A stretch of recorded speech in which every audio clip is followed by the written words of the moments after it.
सगळ्यांचं raising minds with जुईलीमध्ये स्वागत आहे. Qualitative time. आपण हा शब्द वेगवेगळ्या कॉन्टेक्स्टमध्ये ऐकतो, वेगवेगळ्या टप्प्यांवर ऐकतो. पण आपण हा शब्द आता पेरेंटिंगमध्ये कसा दिसतो किंवा कसा रिफ्लेक्ट होतो याविषयी आज गप्पा मारणार आहोत. क्वालिटेटिव्ह टाइम म्हणजे नेमकं काय? म्हणजे फक्त फिजिकली प्रेझेंट असणं असं नाही. क्वालिटेटिव्ह टाइम म्हणजे आपण आपल्या मुलांसाठी इमोशनली अवेलेबल असणं. म्हणजे मी बऱ्याच पालकांकडनं हे ऐकते, की मला वेळच नसतो, घरातली कामच संपत नाहीत, मुलांना कसा वेळ द्यायचा, कधी वेळ द्यायचा किंवा माझ्याकडे खूप वेळ असतो, पण मला समजतच नाही मी मुलाबरोबर काय केलं पाहिजे किंवा कधी-कधी आई किंवा वडील म्हणतात, "मी तर 24 तास असतो की मुलाबरोबर." पण तुम्ही इमॅजिन करा, की वडिलांचं वर्क फ्रॉम होम चालू आहे आणि वडील घरातनं काम करतायत आणि त्यांना असं वाटतंय, "मी तर मुलाच बरोबर आहे." आपण क्वालिटेटिव्ह टाईममध्ये आपण इमोशनली मुलासाठी किती अवेलेबल आहोत, यावरून ठरवणार आहोत, की मी माझ्या मुलासाठी क्वालिटेटिव्हली अवेलेबल आहे का नाही. मग नेमकं काय करायचं? तर आपण हे लक्षात घ्यायची गरज आहे, की जर का मी अर्धा तास माझ्या फोनवर वेगवेगळे रील्स बघत असेल, तर त्याऐवजी मी तोच वेळ माझ्या मुलाला देऊ शकते का? किंवा माझा मुलगा जर पेंटिंग करत असेल, तर बऱ्याचदा मी सूचना करायला सुरुवात करते. असं कर, तसं कर, हा रंग वापर, तो रंग वापर. तर सूचना न करता मी त्या मुलाबरोबर बसून, मी स्वतः हा ब्रश हातामध्ये घेऊन, मी एखादं ड्रॉइंग किंवा कलरिंग त्याच्यासोबत करू शकते का? किंवा साधं उदाहरण घेऊयात. मी गाडीवर चाललीये आणि गाडीवर जाताना बऱ्याचदा आपल्या डोक्यामध्ये असंख्य विचार चालू असतात. त्याऐवजी मी मुलाबरोबर गप्पा मारल्या, झाडं किती आहेत? गाड्या किती आहेत? तुला रस्त्यावर काय-काय दिसतंय? तर अशा पद्धतीने आपण एकमेकांसोबत क्वालिटेटिव्ह टाईम हा घालवू शकतो. आपण क्वालिटेटिव्ह टाईम घालवणं म्हणजे काहीतरी वेगळं करणं असं म्हणत नाहीये. आपल्याला आपल्या आहे त्या रूटीनमध्येच वेळ शोधायचा आहे आणि त्याला क्वालिटेटिव्ह बनवायचंय. म्हणजे अनेकदा आपल्याला प्रश्न पडतो, की नेमकं आता या सगळ्यामध्ये मी करू काय? म्हणजे बऱ्याचदा आई स्वयंपाकघरात काहीतरी करत असते आणि मुलाला म्हणते, "बोल तुझा आज दिवस कसा गेला?" तर आपण असं न करता जर का मुलासमोर बसलो, मुलाला विचारलं, "आज कसा दिवस गेला?" यातनं खूप फरक पडणार आहे. कारण मुलाला असं वाटणार आहे, की आई काम करता माझ्याशी गप्पा नाही मारत आहे, तर आई माझ्यासोबत, माझ्याबरोबर मला काय होतंय ते समजून घेतीये. मग आपण हे कसं समजावं, की मी माझ्या मुलासोबत योग्य वेळ घालवतेय का नाही? जर का आपलं मूल सारखं हट्टीपणा करत असेल, खूप चिडचिड करत असेल किंवा मुद्दाम अशा गोष्टी करत असेल ज्याने आपल्याला त्रास होतोय, तर असं समजावं, की आपलं लक्ष किंवा आपलं अटेन्शन किंवा आपला जो वेळ आहे, त्याला हवा तसा मिळत नाहीये. मग तो मिळवण्यासाठी म्हणून तो हे सगळे मार्ग किंवा पर्याय निवडतोय, हे आपल्याला लक्षात घ्यायची गरज आहे. म्हणजे बऱ्याचदा आया किंवा वडील म्हणतात, "हा ना कसा तरीच काहीतरी करतो किंवा वागतो." तो कसा तरीच किंवा काहीतरी का वागतोय? आपलं लक्ष वेधून घेण्यासाठी ती ती क्रिया करतोय. म्हणजे मी खुर्ची हलवतीये आणि पाडून टाकली. मग आई-वडील म्हणतात, "त्याला समजतच नाही, की असा खुर्चीला हात लावू नये, ती पडेल." पण आपल्याला हे लक्षात घ्यायची गरज आहे, की त्या मुलाला कदाचित आपला वेळ हवाय किंवा आपला तो टाईम जे आहे तो अवेलेबल करा, असं आपल्याला सांगायचा प्रयत्न करतोय. किंवा वडिलांच्या ऑफिसची मीटिंग चालली आहे आणि तो मुलगा मागून येऊन कीबोर्डची बटणं दाबणं किंवा स्क्रीनमध्ये चेहरा त्याचा सतत आणणं आणि वडील खूप मग डिस्टर्ब होतात किंवा वडील म्हणतात, "तुला समजत नाही का माझी मीटिंग चालली आहे." पण आपल्याला हे लक्षात घेण्याची गरज आहे, की ते मूल तुमच्याकडे क्वालिटेटिव्ह टाईम मागतंय. त्याला एकदा कळलं, की दिवसभरातला हा वेळ माझा वेळ आहे, की ते मूल त्या वेळेची डिमांड करणं कमी करणार आहे.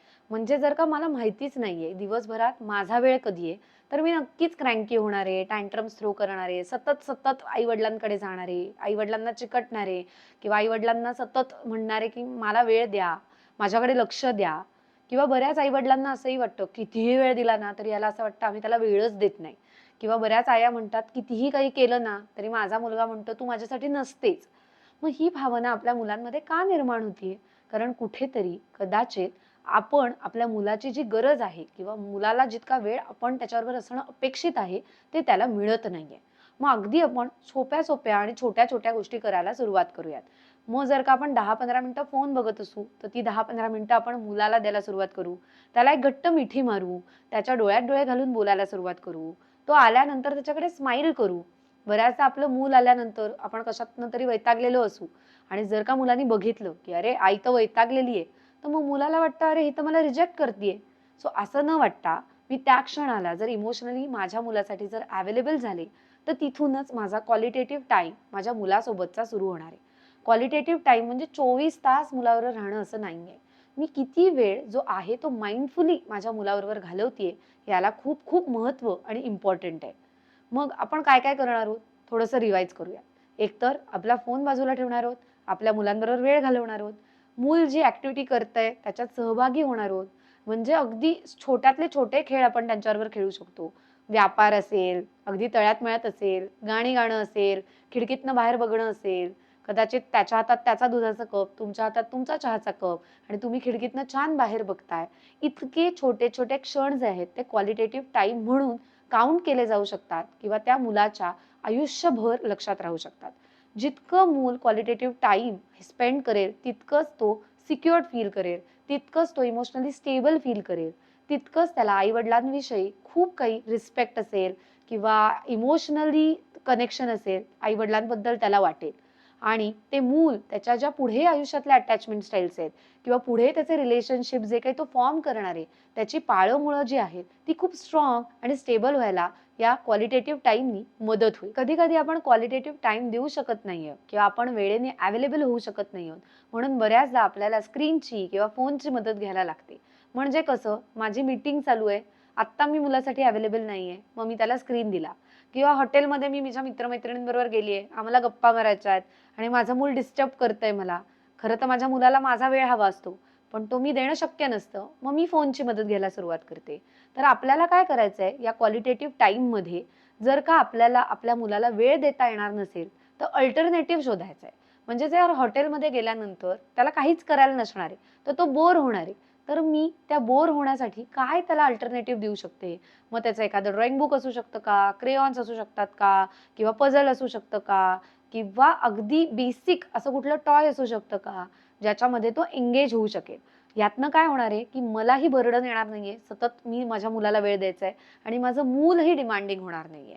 सो माझं जे टाईम आहे ते छान मॅनेज होणार आहे आणि माझं ज्या टाईमचं काय करावं ह्याचा या प्रश्नामध्ये मी आहे, त्याचं रूपांतर क्वालिटेटिव्ह टाईममध्ये व्हायला हळू सुरुवात होणार आहे. सो आपण सगळ्यांनीच आपला टाईम हा क्वालिटेटिव्ह टाईमकडे कसा घेऊन जाणार आहोत, हा विचार करूयात. आपल्या मुलाबरोबरचा प्रत्येक क्षण हा जगूयात, एन्जॉय करूयात, ना की त्याला बर्डन म्हणून किंवा रिस्पॉन्सिबिलिटी म्हणून बघूयात. आपलं मूलही यातनं आनंदी राहणार आहे, आपणही आनंदी राहणार आहोत आणि आपल्या घरातलं वातावरणही छान आणि मस्त राहणार आहे. सो सगळ्यांना आजचा कंटेंट कसा वाटला ते नक्की कळवा. सगळ्यांनी लाईक करा, सबस्क्राईब करा आणि शेअर करा. Thank you.